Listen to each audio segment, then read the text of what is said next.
ආයුබෝවන් යාළුවනේ. මගේ නම රශ්මි. මම පොඩි ගායි නම් ආසම දෙයක් තමයි නත්තල කියන්නේ. ඉතින් නත්තල් කාලේට ගොඩක් මම සතුටින් ඉන්නවා. ඉතින් අවුරුද්දේ අවසාන වෙනකම් මම බලන් ඉන්නේ නත්තල් කාලේ නිකන් තමයි. කොහොම හරි මම පොඩි කාලේ නත්තල් සීයා මට තෑගි ගෙනලා දෙනකම් මං ගහ යට වෙලා නිදාගෙන නම් තින්දලා දෙනවා. ඉතින් මට දැන් වයස අවුරුදු 21යි. කොහොම හරි මං ඒත් තව නත්තල් ගස් හදනවා එක එක සැලසිලි කරනවා. එහෙම ඉතින් එහෙම කොහොම හරි ආතල් එකේ ඉන්නා. ඉතින් දැන් දෙසැම්බර් කාලේ මුල පටන් ගත්තා. කොහොම හරි දැන් තමා නත්තල් මාසය. හරිම සීතලයි මේට. ඉතින් මං ඉන්නේ නුවරඑළියේ. කොහොම හරි අපේ අම්මා ක්‍රිස්තියානි තාත්තා නම් සිංහල බෞද්ධ. ඉතින් මාත් ක්‍රිස්තියානි තමා ගොඩක් අදහන්නේ. ඉතින් කොහොම හරි දවසක් මං නත්තල් සීයට ලියුමක් ලිව්වා. ලියුමක් ලියලා නත්තල් සීයාගේ ඇඩ්‍රස් එකට පෝස්ට් කරා. ඒක මං කරේ ආදරේට. මං දන්නවා මට තේරෙන්නේ නැහැ එතකොට. එහෙම ඇත්තටම නත්තල් සීයා කියලා කවුරුත් නැහැ කියලා. කොහොම හරි ඒක පෝස්ට් කරලා කරේ FB එකේ තිබිලා ඇඩ්‍රස් එකක් ඒකට දානවා. ඉතින් මගේ කොල්ලගේ නම බුද්ධික. බුද්ධික වැඩ කරන්නේ කම්පැනි එක චොකලට් කම්පැනි එක. එයා ඉතින් නිවාඩු වලට එනකොට මට ගොඩාක් චොකලට් අරන් එනවා එතන. ඉතින් කස්ටමයිස් කරපු චොකලට් මගේ මූණ වගේ දවසක් කියෝයි චොකලට් එක්කුත් හදාගෙන ආවා. එදා ඉතින් මං එයත් එක්ක ගොඩක් කැවුනේ එයා මට චොකලට් ගෙනලා දෙන හින්දා. එයා මාව try කරපු කාලේ ඉඳන් මට ගොඩාක් චොකලට් ගෙනලා දීලා. ඉතින් කොහොම හරි අපි දෙන්නගේ ආදර කතාව කිව්වොත් අපි දෙන්නගේ ආදරේට දැන් අවුරුදු 3යි. ඉතින් එයත් එක්ක මං ගොඩක් සතුටින් ඉන්නවා. ඉතින් දැන් නත්තල් කාලේ මුල. අපි අඳින ඇඳුම් හැමදේම දෙනවා නැති බැරි අයට. ඊට පස්සේ අපි අපිටම කියලා අලුත් ඇඳුම් ගන්නවා. ඉතින් ඒක තමයි මං ගොඩක් මාස දෙයක්. ඉතින් කොහොම හරි දවසක් මං ගියා අපේ පැත්තේ තියෙන ලොකු ඇඳුම් කඩේකට. ඉතින් ඇඳුම් කඩේකට ගියාට පස්සේ මං ඇඳුම් ගොඩක් ගත්තා. අපේ තාත්ති එන්නේ රට. කොහොම හරි තාත්ති මට සල්ලි ගොඩක් කෙව්වා. මං ඒකේ ඇඳුම් ගත්තා. ඇඳුමුත් අරගෙන ක්‍රිස්මස් ට්‍රී එකට අයිටමුත් අරගෙන බල්බලුත් අරගෙන මං ගියා ගෙදර. ඊට පස්සේ හැබැයි ඒ ගෙනාපු ඇඳුම් දෙක තුනක් මට පොඩ්ඩක් සිත් නෑ වගේ හිතුණා. ඉතින් මට තියෙන ස්කූටර් එක. කොහොම හරි මං ස්කූටරේත් අරගෙන ගියා ආය ඒ කඩේටම. එතකොට නම් හවස 7 විතර වෙන්න ඇති.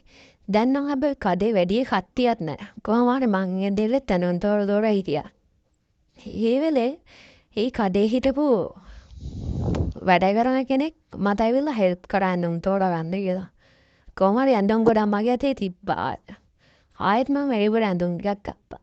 කොහොම හරි ඇඳුම් ටිකක් අරගෙන දැන් එයා ඒ කොල්ලා මහා ලස්සනයි. එයාටත් මගේ වයසේ වගේ ඇති. ඉතින් කොහොම හරි එයාට මම දැන් ඇඳුම් චේන්ජ් කරලා බලන්නත් ඕන හින්දා මගේ බෑග් එක පොඩ්ඩක් දුන්නා එයාට තියාගන්න කියලා. එයා මං චේන්ජ් කරන් එනකන් එතන වෙලා දොර ළඟ හිටගෙන හිටියා. ඉතින් මං ෂොක් කරා මං දැන් ඇඳුම් චේන්ජ් කරනකොට මං දැක්ක කණ්ණාඩියෙන් මුලින් ෆෝන් එකක් ඉස්සෙනවා වගේ. ඉතින් කොහොම හරි මං ඒක බෞද්ධ බලාගෙන හිටියා. ආයෙත් පල්ලෙහාට වුණා. එතකොට මගේ හන්සියෝ දෙන්න ඇටි තමයි හිටියේ. ඉතින් කොහොම හරි මං දොර ඇරලා ඇහුවා ඔයා මාව වීඩියෝ කරා නේද කියලා.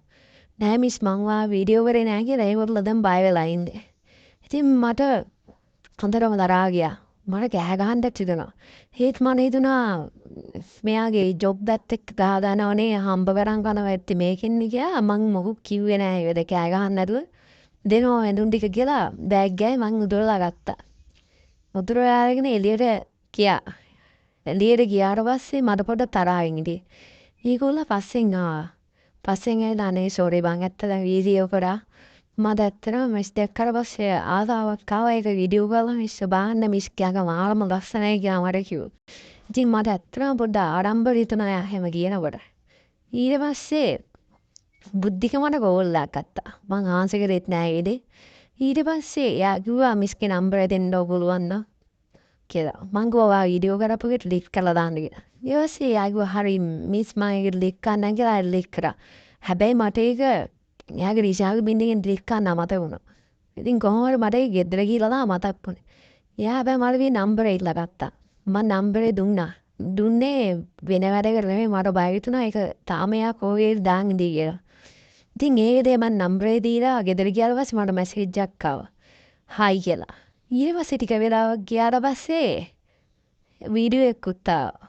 වීඩියෝ එකත් ඇවිල්ලා ඒක වන් ටැප් තමයි එවලා තිබ්බේ. වන් ටැප් එව්වට පස්සේ මම ඒක ප්ලේ කරලා බලුවා. බාද්දි මගේ වීඩියෝ ඒක හොඳටම පේනවා. ඉතින් මට දැන් හිතා ගන්න බැරි වුණා. මං කිව්වා අනේ ඔව ඩිලීට් කරලා දාන්න. මට ඉන්න බෑ මං කවදාවත් මට මෙහෙම දෙයක් වෙලා නැහැ. මට බයයි ඒක මගේ බොයිෆ්‍රෙන්ඩ් එහෙම දැක්කොත් මට හිතා ගන්න බැරි වෙනවා කියලා මං එයාට කිව්වා. ඊට පස්සේ එයා කියනවා මම මේක ඩිලීට් කරනවා හැබැයි මං කියන විදිහට ඉන්න ඕනේ කියලා. ඉතින් මං ඒක එයාගෙන් විශ්වාස කරේ නැහැ. එයා කියනවා මට මීට් වෙන්න ඕනේ. ඊළඟ දවසේ මං කියන්න එන්න කිව්වා. ඉතින් මං ගොඩක් බය වුණා. මං ඉතින් මේක බුද්ධි කියලා කියන්නේ කියලා මං ගොඩක් බය වෙලා හිටියේ හින්දා කොහොම හරි ඊළඟ දවසේ එයා මට කිව්වා ඔයා මෙතෙන් එන්න කියලා. මං ඉතින් උදේ මං ඉස්කෝලේට තරම් මං ගියා. හරියටම උදේ 9 වෙලා 9යි කාලට විතර වෙන්න ඇති. මං එතන ගිහිල්ලා මං කිව්වා රජුලා එහෙම කරේ කියලා. එයා කියනවා මට ඕන හින්දා මට ඔයාට විශ්ව වැදුනා. ඉතින් මම කියන විදිහට ඉඩියොත් වගේ මේ වීඩියෝ මම කොහොමද ඩිලීට් කරලා දානවා කියලා එයා කිව්වා.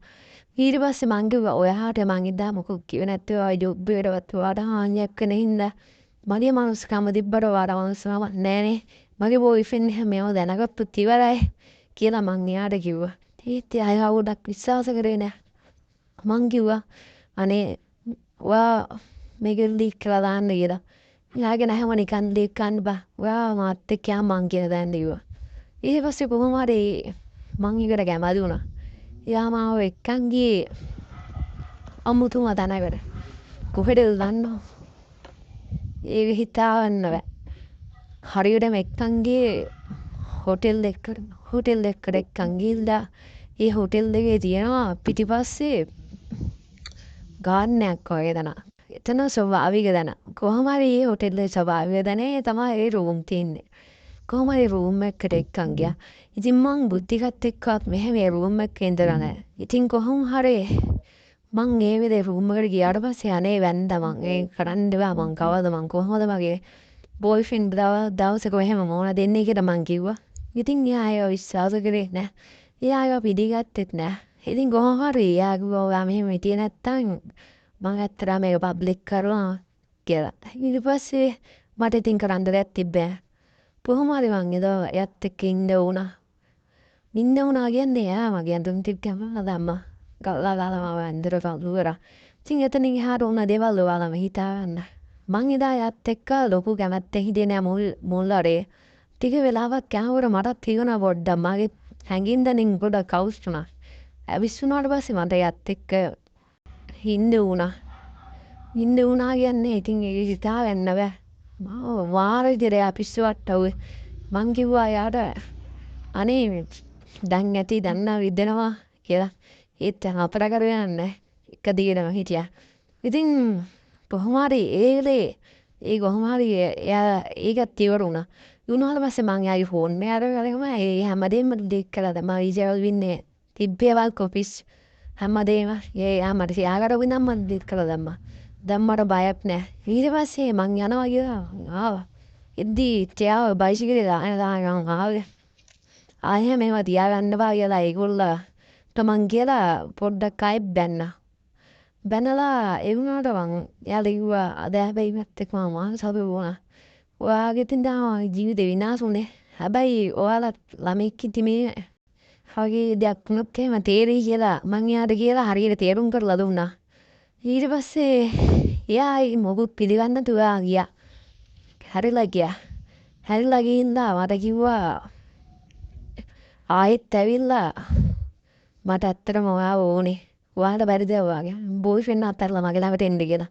ඊට පස්සේ මං කිව්වා ඔයාට පිස්සුද මට බෑ මගේ බොයිෆ්‍රෙන්ඩ් අතරින්ද කිව්වා. ඊට පස්සේ කොහොම හරි ඒක එතනින් ඉවර වුණා. මං ආයේ ගොල්ලෝ දැක්කින්ද මං ආයේ කඩේට ගියෙත් නෑ. ඉතින් දැන් නත්තල් ලං වෙලා. නත්තල් ලං වෙලා ටික දවසක් කද්දී දැන් අද නත්තල්ල කලින් දවස. හෙට තමා නත්තල්ලගේ තියෙනවනේ. ඉතින් මං පොඩ්ඩක් කවුලෙන් තමයි එදා වුණ සිද්ධීන් පස්සේ පොඩ්ඩක් කවුලෙන් හිටියේ. හැබැයි නත්තල් දවසේ මට මේක පොඩ්ඩක් අමතක වුණා. අමතක වෙලාවත් මං නත්තල් ගහත් හදලා හැමදේම මං කරලා තිබ්බේ. සරසලා දාලා මං හැමදේම කරා. ඊට පස්සේ ටික වෙලාවක් යනකොට අපේ අම්මිලා හැම බඩු ගේන්න යනවා කියලා ගියා ටවුන් එකට. මං බුද්ධිකරත් එක්ක මැසේජ් කර තමා හිටියේ. බුද්ධිකට මං කිව්වා අපේ අම්මිලා බඩු ගෙන්න ගියා කියලා. ඉතින් බුද්ධික එහෙම මැසේජ් කරලා ටික වෙලාවක් යනකොට අපේ ගෙදරින් දොරට තට්ටු කරනවා වුණා පිටිපස්සේ දොරට. මං ගෙද පිටිපස්සේ දොර අරිනකොට බලද්දි නත්තල් සීයා. අම්මෝ මම මාර විදියට සර්ප්‍රයිස් වුණේ. ඉතින් මට හිතා ගන්න බෑ. නත්තල් සීයාගෙන් මං ඉල්ලලා තිබ්බ තෑග්ග ළමා ගව පට්ටියක්. සෙල්ලම් ගව පට්ටියක් කිල්ලා තිබ්බ කොහොම හරි එයා මට ඒක පිටිපස්සේ දොරෙන් තමයි ගෙනලා දුන්නේ. ඉතින් මට තිබ්බ සතුටට මං නත්තල් සීයා ගේ අතට දාලා දොර වහගත්තා.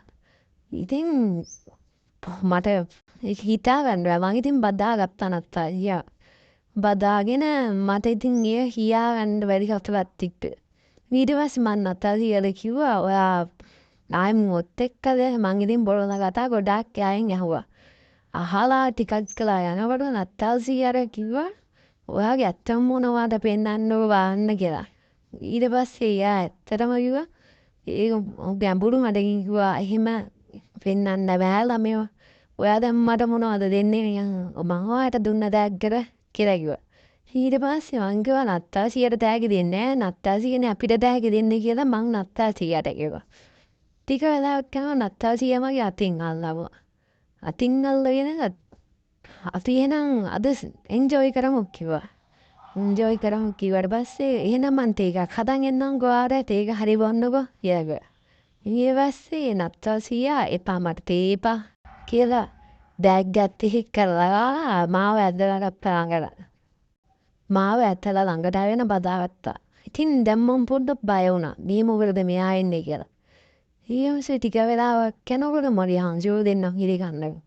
මට දැන් ටිකක් තරහ ගියා. මම නත්තල් සීයා තල්ලු කරලා කාමරේට තිබ්බා. කාමරේට තිබ්වට පස්සේ නත්තල් සීයා ආයෙ පිටිපස්සෙන් යනවා මාත්ලා ගත්තා.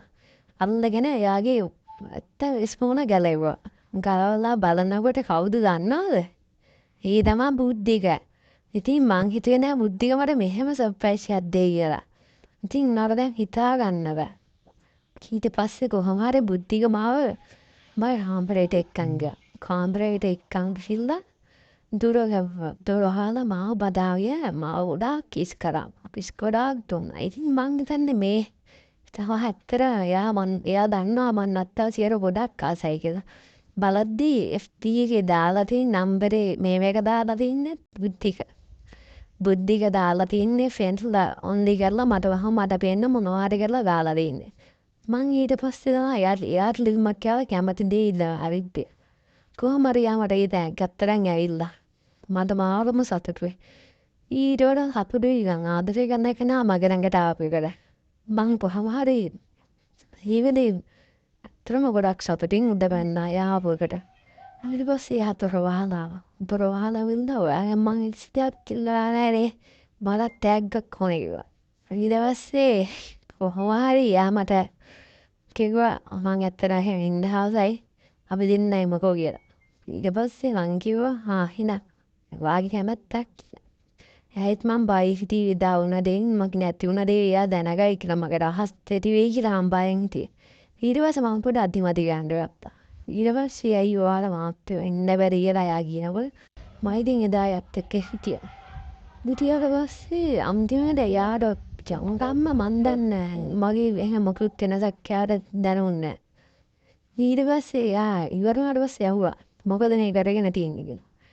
මං ඊට පස්සේ ඇත්තම කතාව කිව්වා මට මෙහෙම දෙයක් වුණා මෙහෙම දෙයක් වුණා කියලා. වෙදී ගන්න ගිහලා එක නැගිටපු කෙනෙක් කොල්ලෙක් වීඩියෝ කරලා ඒගොල්ලෝ අන්තිමනවා බ්ලැක්මේල් කරලා මාව මම තැනකට එක්කන් කියලා මාව විනාශ කරා කියලා මම බුද්ධියට ගියේ කෑන්ඩුවා. ඊට පස්සේ කොහොම හරි බුද්ධිය අන්තිම තරහා ගිහලා තිබ්බා. තරහා ගිහින් මාවත් තල්ලු කරලා ගියා. ගිහිල්ලා කොහොම හරි ඒගොල්ලන්ට හොඳටම ගහලා තිබ්බා. ගහලා අඹුමයි කියලා මොකද කරේ කියලා. ඊට පස්සේ බුද්ධික වැඩිය මාත් එක්ක දවස් ගානක් කතා කරේ නෑ. ඉදා තමා මම හිටපු අන්තිම දවස. කියන්නේ මම සතුටින් හිටපු. නත්තල් හැම නත්තලට මම ගොඩාක් සතුටින් හිටියා. හැබැයි ඒ දවසේ මම සතුට කියන දේ මගේ ළඟ ගෑවිලාවක් තිබ්බේ නෑ. මොකද වෙදා මං ගොඩාක් කැඩුවා. මාව කවුරුත් තේරුම් ගන්න නෑ. මට අසාධාරණකම් වුණා. ඉතින් කොහොම හරි බුද්ධිගත් එදා දවස් දෙක තුනකින් කිව්වා මටවත් එක්ක ඉන්න බෑ මට ඔහොම කරගත්ත කෙනෙක් ඉන්න බෑ. ඒකින්ද අපි මේක නවත්තමු කියලා. ඊට පස්සේ කොහොම හරි මං කිව්වා අනේ මට ඔයා නැතුව ඉන්න බෑ මං ඔයාට ගොඩක් ආදරෙයි. හැබැයි ආයෙව පිළිගත්තේ නෑ. එයා මාව අතහැරලා ගියා. මට දැන් ඉතින් හිතා ගන්න බෑ. මං ගොඩක් කවුලින් ඉන්නේ මං ගොඩක් කැඩුවා. මට නත්තල් කියන දේ මට දැන් එපා වෙලා තියෙන්නේ. මං ගොඩක් ආස කරපු දේ තමයි මාව විනාශම කරලා දැම්මේ. මට බෝයිෆ්‍රෙන්ඩ් කෙනෙක් නෑ. ඉතින් යාළුවනේ මගේ කතාව මෙතනින් ඉවරයි.